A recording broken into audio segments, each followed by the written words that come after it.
Hello, everyone. Oops, that's the wrong slide. I've given away the ending. Spoiler alert. Hold on.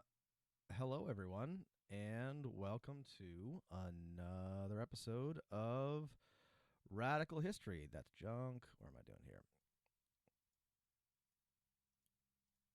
Rookie move. Not starting from the beginning of my slideshow. How's everybody doing? Viewers, listeners, perceivers. Listen, I'm feeling pretty good. I got my sound up. Hold on. How about that? Is that better? Sound better? Yes. More audible. There we go. Sorry about that. I had everything turned down. I got some fancy new equipment, and the gain was turned up a little bit too high, but I turned it down too far. Feeling good. It's a Friday. Thank you all for tuning in. I'm super excited about this one. I also wanted to say thank you all for tuning in and listening to me talk. I love to talk about history. This gives me a great opportunity to do so.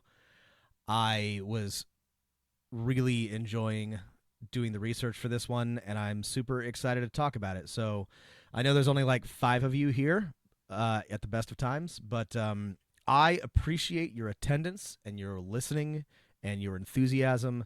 So thank you. I really appreciate it. I'm super excited about this one. So thank you all. I hope you're having a great Friday. Cheers. So this episode is this edition, this stream. Let's just call them streams. I'm really just talking. Is about Zheng Shi, the Chinese pirate queen, and a few things about China and other things before I begin. Funny story. I studied abroad in China. I spent months attempting to learn Mandarin, and as it turns out, my worthless Guilo tongue cannot process Chinese. I learned basically nothing, but I'm going to do my very best to say the names as best I can. Zheng Shi herself had a bunch of names, and the one that I'm using, Zheng Shi, translates to Madam Cheng, Madam Ching. She also went by Zheng I Sao, which is just Zheng the First's wife. And she had a bunch of other names. We actually don't really know who she was, but I'm going to be using Zheng Shi for the majority of this talk, so bear that in mind. There are a bunch of other names that sound a lot like that, so if I'm talking too fast and not making any sense, let me know. I will do my best. Like I said, my Chinese pronunciation is not the best, but I'm gonna do what I can. And I wanted to talk about, given what's been going on in the last couple of weeks, I wanted to talk about Asian women, and I wanted to talk about sex work, especially because this is a thing. And traditionally, when white people talk about Asian women, there's a lot of problems. There's a lot of substantial errors in judgment and in the way that women are talked about in Western literature and in Western history. They tend to be fetishized, they tend to be orientalized, and they tend to be treated as objects more often than not. And this is not unique to Western scholarship, but it is a particular problem there. And Western writers, Western scholars, Western visitors simultaneously like to talk about Asian women as being both powerless and objects of incredible sexual desire. And some other time when I have time to talk about it, there's a lot of really interesting history and literature about sex tourism in the developing world and in the colonies, and the way that history has treated these women tends to be pretty bad.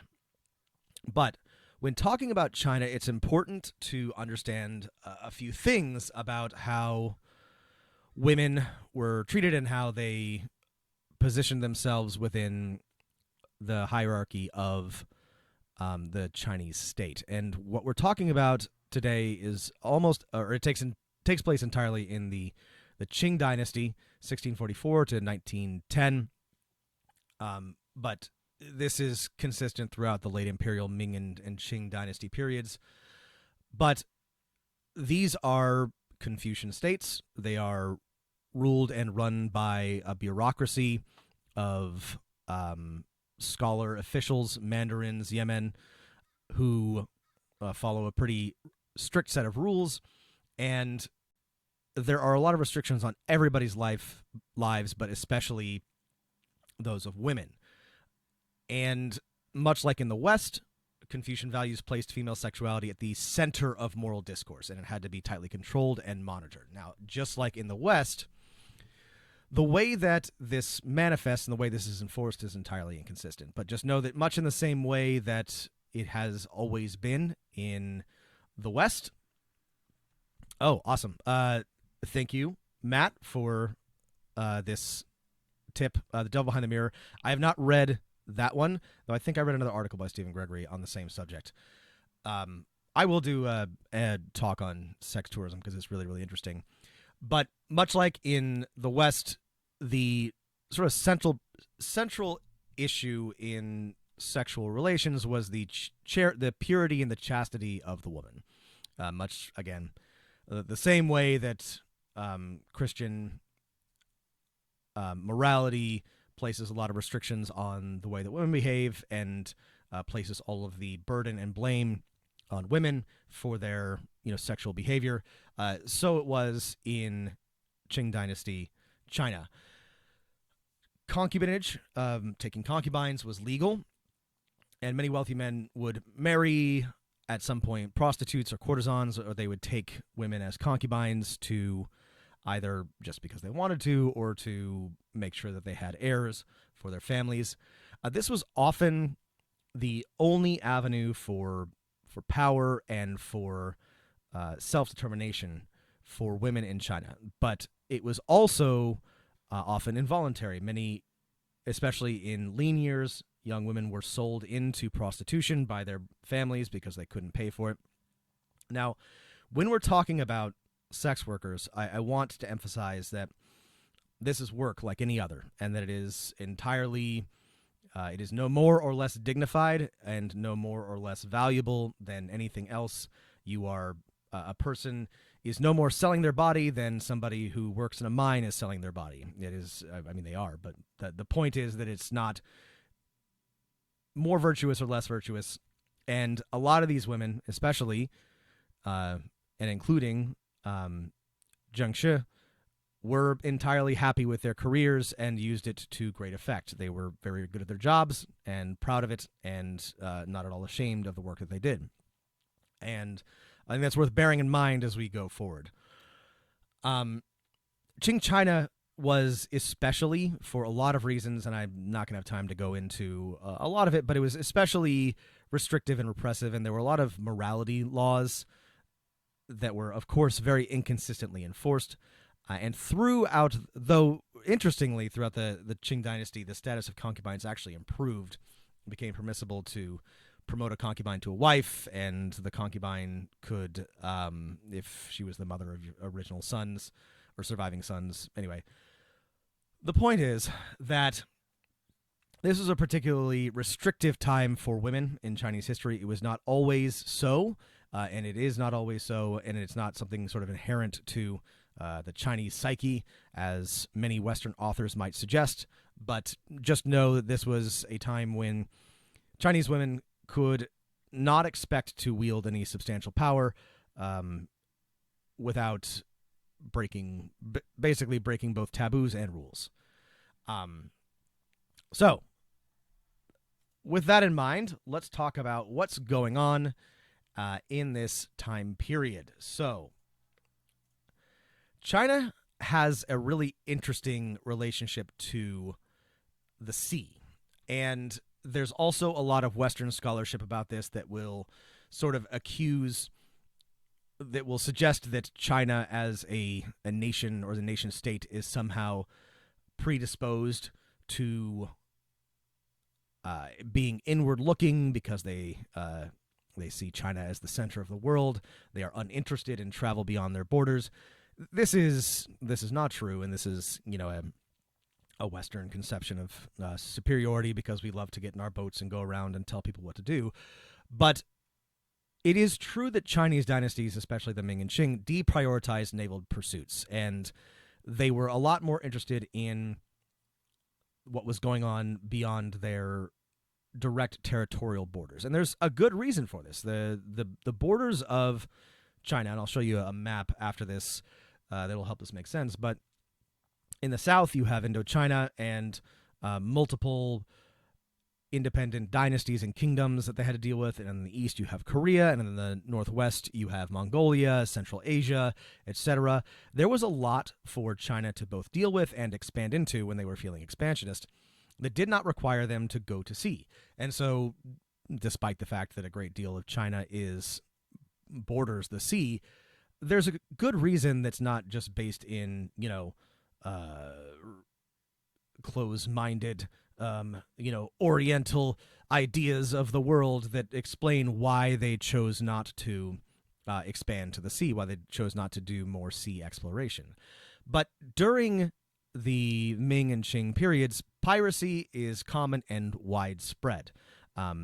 You may have heard of the Macau, the Japanese pirates, though these groups of pirates were also they also consisted of Korean and Vietnamese and Filipino sailors, and there were also plenty of local pirates. Both the Ming and Qing dynasty did not invest a lot in any sort of navy, and so along the coasts there was pretty consistently a great deal of piracy, which tended to take the form of small boats, either extracting fees or extortion or just robbing and taking over vessels. It was always pretty small scale, but it was also pretty widespread, and it was just a hazard that everybody got used to dealing with.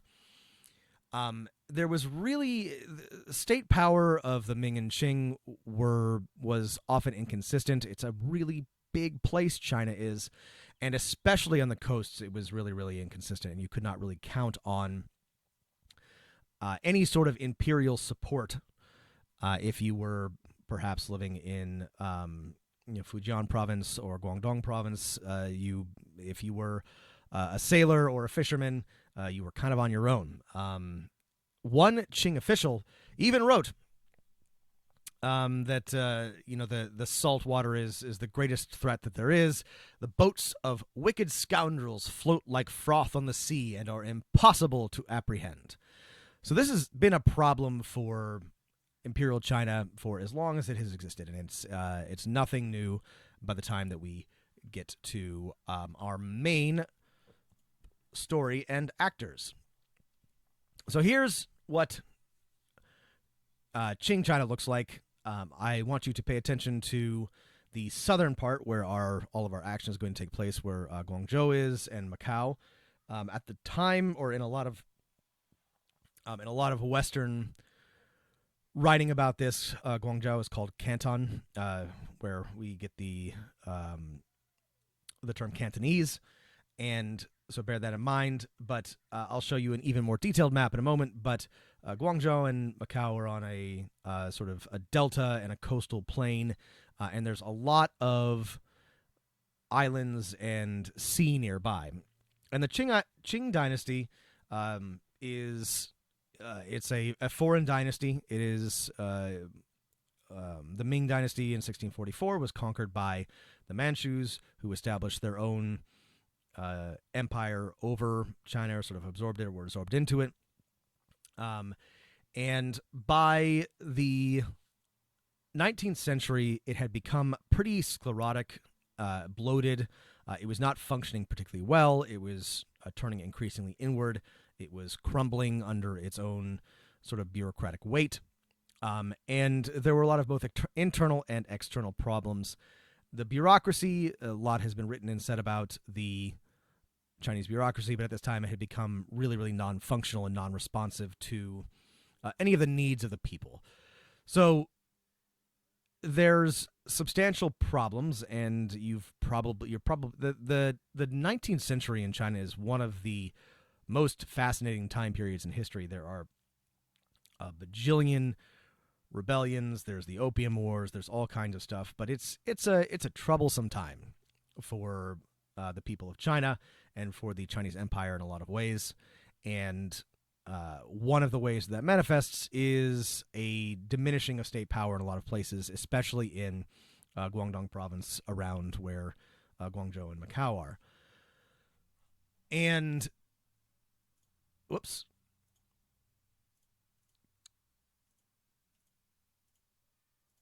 There we go.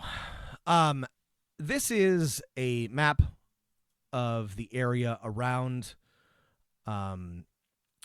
You can see it up at the top of this river here. You can see where Macau is.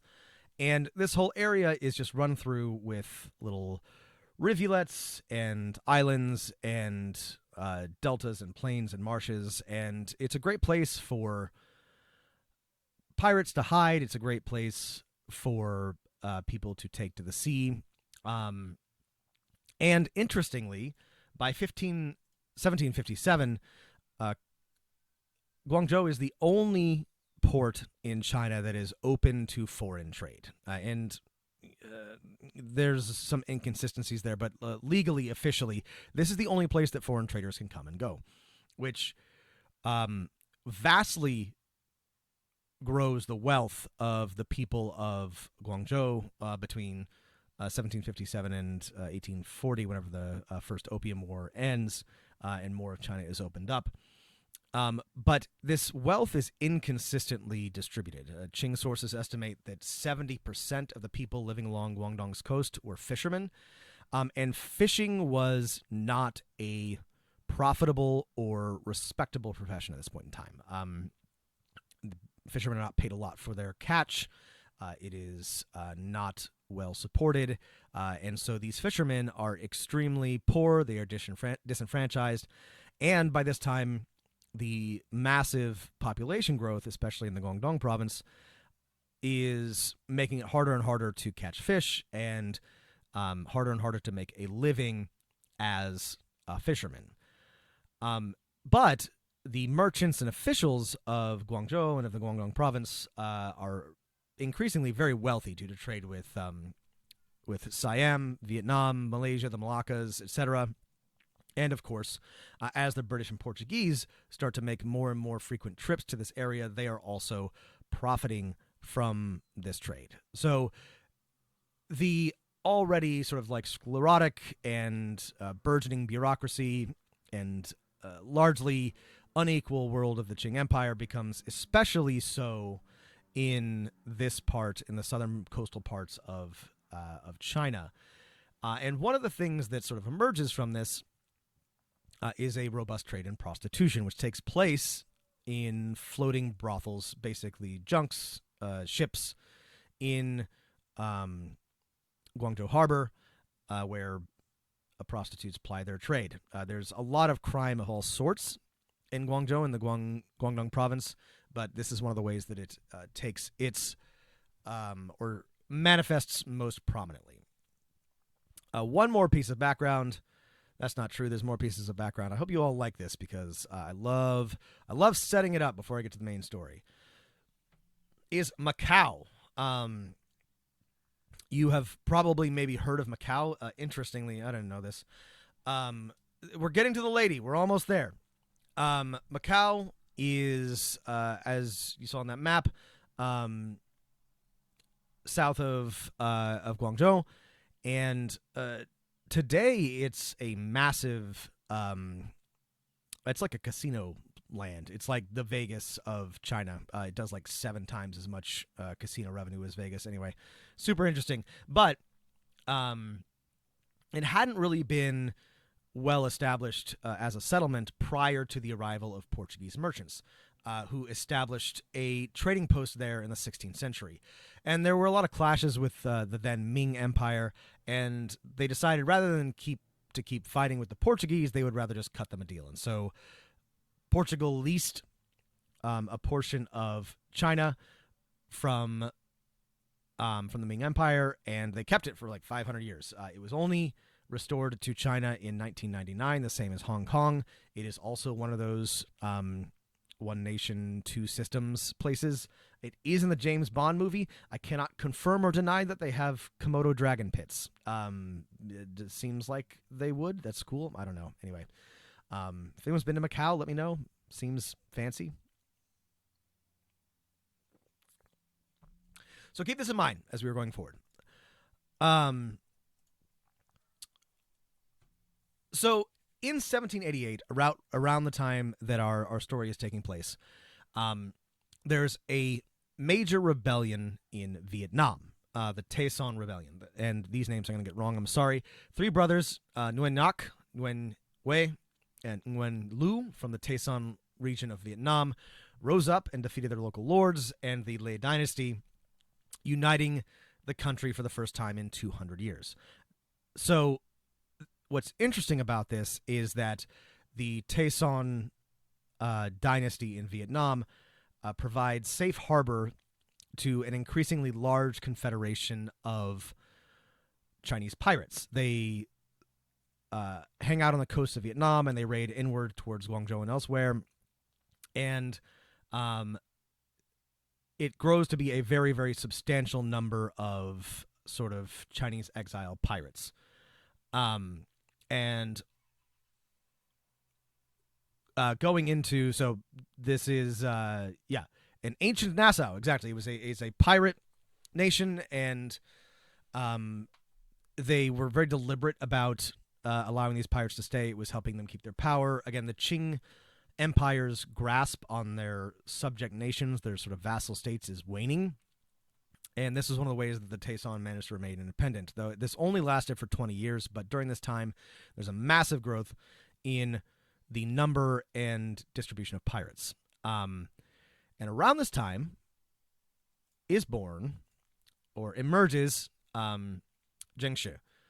And she was born Shiyang in 1775. She was Cantonese. She worked in, and we don't know anything about her early life. And one of the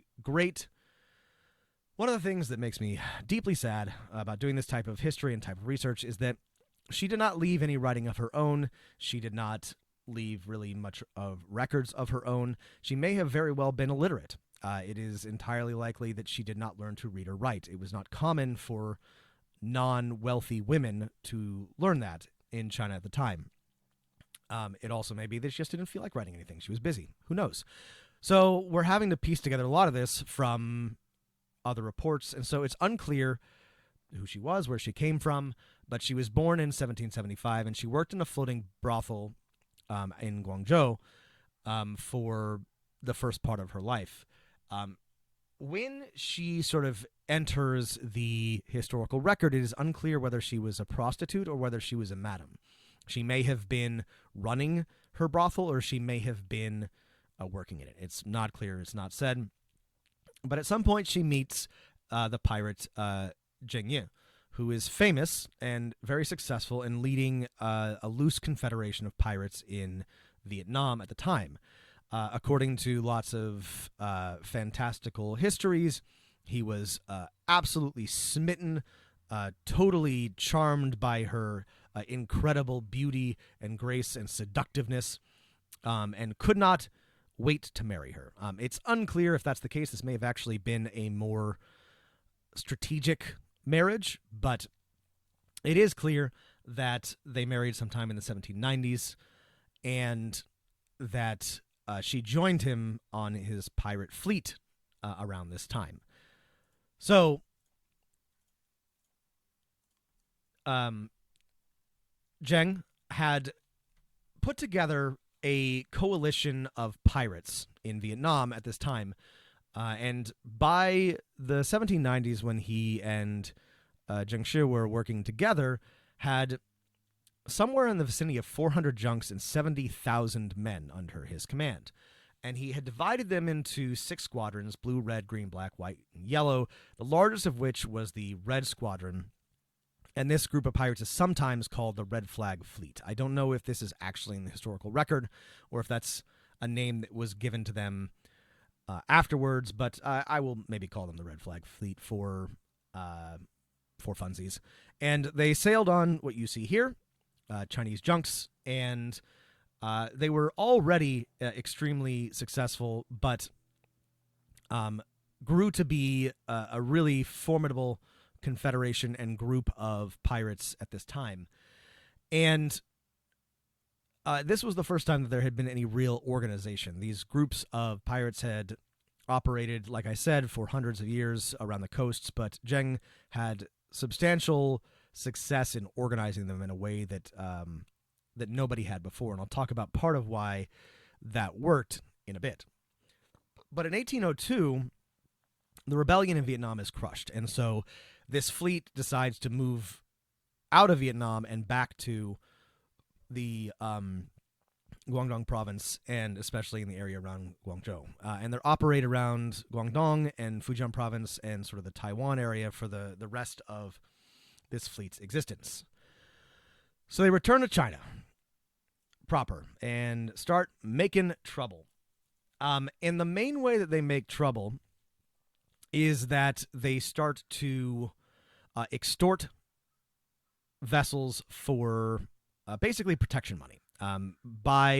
Almost immediately, these ships have absolute and complete control of the sea, and they use this control for a number of things, and I'll talk about some of it later, but mostly what they do is that they issue letters of protection or letters of safe passage to vessels that want to trade or travel along the coasts that protect them from attacks by the fleet.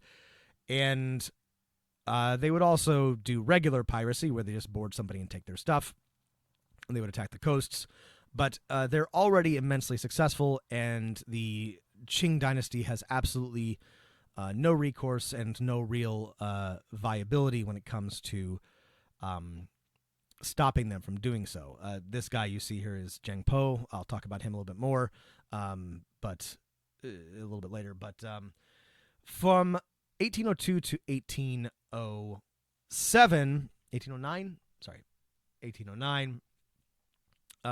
Zheng Shi and Zheng worked together to sort of run the fleet, but then in 1807, Zheng dies, and this is when things get really interesting. And this is when Zheng Shi takes over the fleet. Now, I read a bunch of things about this, and this is super, super interesting. And so it was not a given that Zheng Shi would take over after her husband died. It was absolutely not, sort of written to his will or not expected. And so she had a lot of work to do to make sure that she could secure her position as leader of the Red Flag Fleet. So, as part of an important backstory is that a few years previously, Zheng had captured a young man named Zheng Pao initiated him into the pirate order, the Red Flag Fleet, apparently through a homosexual liaison. Zheng the first was probably bisexual, liked to have sex with men as well as women. And it was common for the pirates of this fleet to engage in homosexual relations with each other. Good for them. You love to see it. Now, this is when it gets really exciting. So after Zheng Pao had been initiated into the fleet and made a full member, Zheng and Zheng Shi adopted him as a son. So when Zheng died, Zheng Shi started leaning on her existing relationships, started trying to form bonds with various members of the fleet. And like I said, there were 6 major squadrons, and she had various ways of ensuring their loyalty. But the largest and most powerful of the squadrons was the Red Flag Squadron, or the Red Squadron. And in order to secure that, she placed Zheng Pao as its sort of commander and took him as a lover. That's right, she took her adopted stepson as a lover. You maybe don't love to see that as much, but I don't know. Gray area, I say. So what's really interesting about this, there's a lot of things really interesting about this, is that Well, two things. What this tells me, and what I think the historical record shows, is that Zheng Shi was an incredible judge and very, very good at human interaction, very good at managing people. And she didn't need force of arms. She didn't need coercion or bribery. She leveraged a lot of her relationships and her charm and possibly her sexual prowess to make sure that she stayed in charge. Now, after she had sort of like locked in Zheng Pao and she put in a lot of structures to make sure that she stayed in power. But this is, I think, one of the really fascinating ways in that she managed to navigate an incredibly hostile gender environment to, be in charge and rule this fleet, which she was clearly capable of and excellent at doing.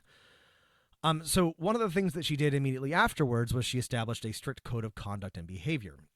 And this included things like stealing from the treasury or from the villagers who supplied the fleet was punishable by death. Rape and sexual assault was punishable by death. Pirates were allowed to take women as concubines or wives, but they were obliged to be faithful to them. She established a public fund, a Kung Xiang, to pay for or to pay all of her pirates. 20% of every prize went into this fund, and everybody received sort of a stipend. If you're a big, huge super nerd like me, you know a lot about pirates, there's actually a lot of similarities between this code and the code of Bartholomew Roberts and a lot of the codes of Caribbean pirates, which were redistributive in nature. It was essential, obviously, for these voluntary criminal organizations to treat their people well. And that meant taking their goods and distributing them at least somewhat equally to the people. And it sounds like that's how it worked. Everything that the Red Flag Fleet got and took was somewhat, or at least partially, distributed to the overall number of pirates. And as it turns out, it was extremely... this was actually after... so this is 1809, 1810. Bartholomew Roberts had written his code in 1719. It is almost... it is incredibly unlikely that Zheng Shi had heard of this, but what I think is interesting is that, or what I would like to suggest, and I'll talk about this at the end, is that there's a natural tendency towards this type of organizational structure in these social groups, because otherwise they don't function.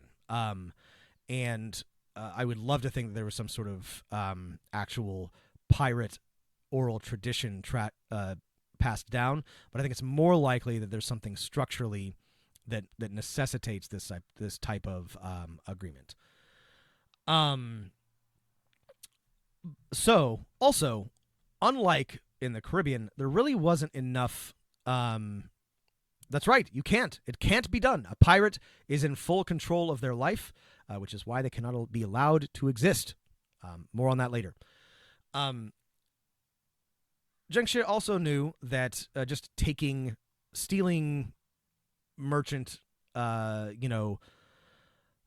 goods isn't enough to sort of maintain this fleet. And so she was a tremendous leader, organizer, incredibly organized, very, very, disciplined in her attention to detail.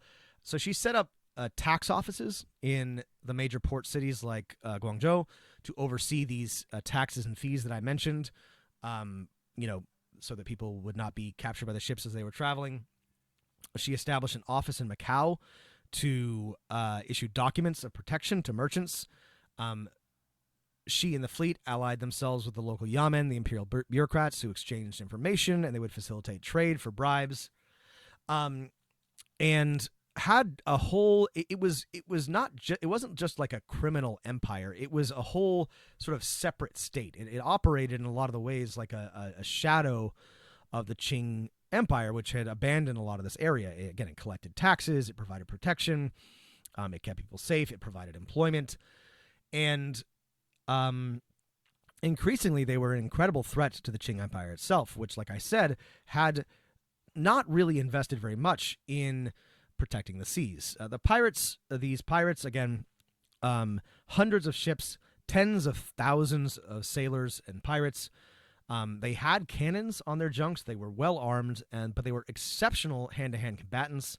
They would assault coastal garrisons and imperial vessels, where their larger ships would provide cover fire, and the smaller ones would move into assault and seize their target.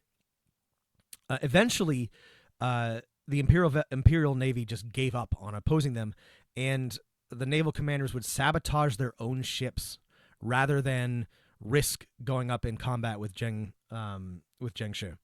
By 1809, 1810, they had essentially full control of the Guangdong coastal area. But there's a problem. And the problem is that there are a bunch of European assholes dicking around in this area. And in 1809, Zheng Shi's fleet drove away a bunch of American schooners. They captured a Portuguese brig.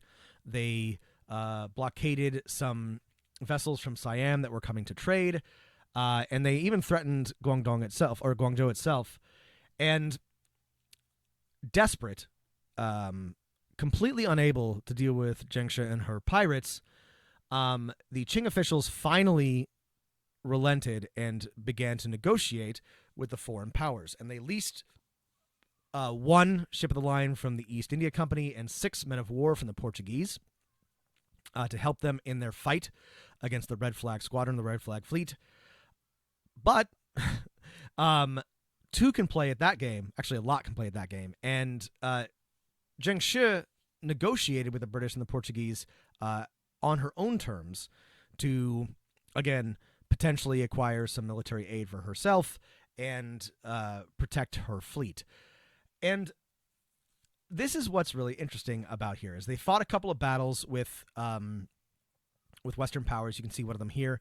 It went okay. It didn't go great. And they took a few Western vessels and made a bunch of people unhappy. And so Zheng Shi and Zheng Pao, the sort of like co-pirate rulers of this massive fleet, realized that the best course of action is not to keep pirating. Now, I'm an idealist, and I love pirates. I respect them. I think they're wonderful, and so I would have liked them to heroically spend their days resisting to their last breath the Qing Empire. Rule the seas, die free. But pirates, historically, and especially Zheng Shi, are. I do remember when Glenn Close was a pirate in Hook. She gets put in the boo box. Anybody, listen, I love Hook, the movie. Go back and watch it. There's a pirate, one of the first scenes when Robin Williams shows up in Neverland, where Dustin Hoffman Hook puts a pirate in the boo box, and it is Glenn Close with a beard. It's awesome. Anyway, go back and watch. Also, in that movie, George Lucas and Carrie Fisher are a couple on the London Bridge, which is distressing because then I learned that George Lucas and Carrie Fisher dated. Anyway, so Zheng Shi and the pirates are pragmatic.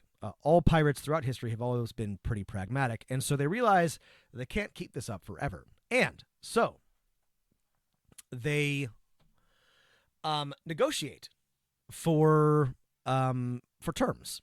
And Zheng Shi sets up a meeting in Macau with the facilitated by the Portuguese with the Qing officials, and she frankly has all of the power. Speaking of #girlboss, every time that things don't go her way, she says, fine, I'll just go back and go be a pirate.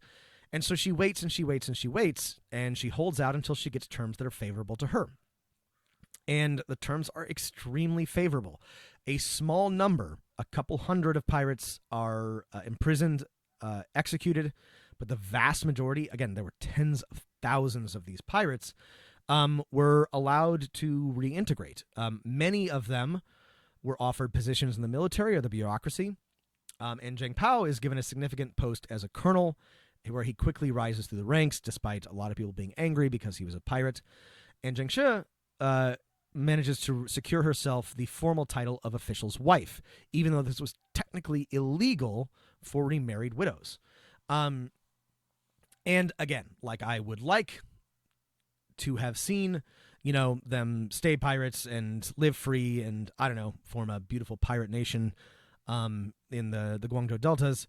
This is an incredible outcome for everybody involved. Frankly, it's a great example of what you can do when you have enough power to negotiate, even if you don't technically have any legal standing. So Zheng Shi and Zheng Pao live for another 12 years within the bureaucracy, doing great. Zheng Pao dies in 1822, and then Zheng Shi moves to Macau, where she opens a gambling house and starts to dabble in the salt trade. And she runs that for another 20 years.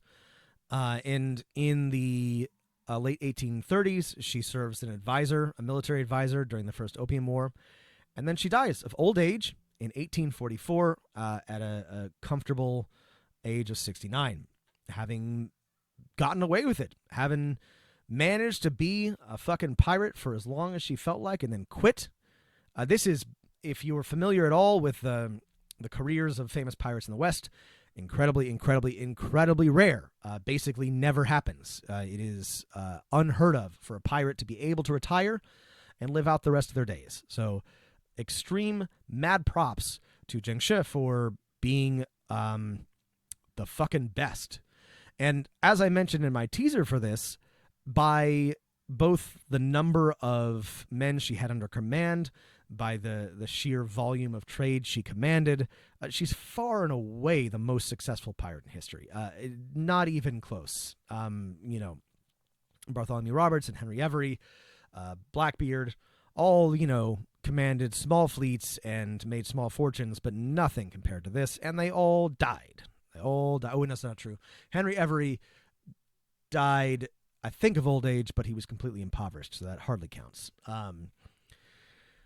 So, what's so fascinating about this, and thank you all for listening to me ramble, I love talking about pirates, this is so fucking interesting, is that I think this says a lot about how the relationship of states and nations to power.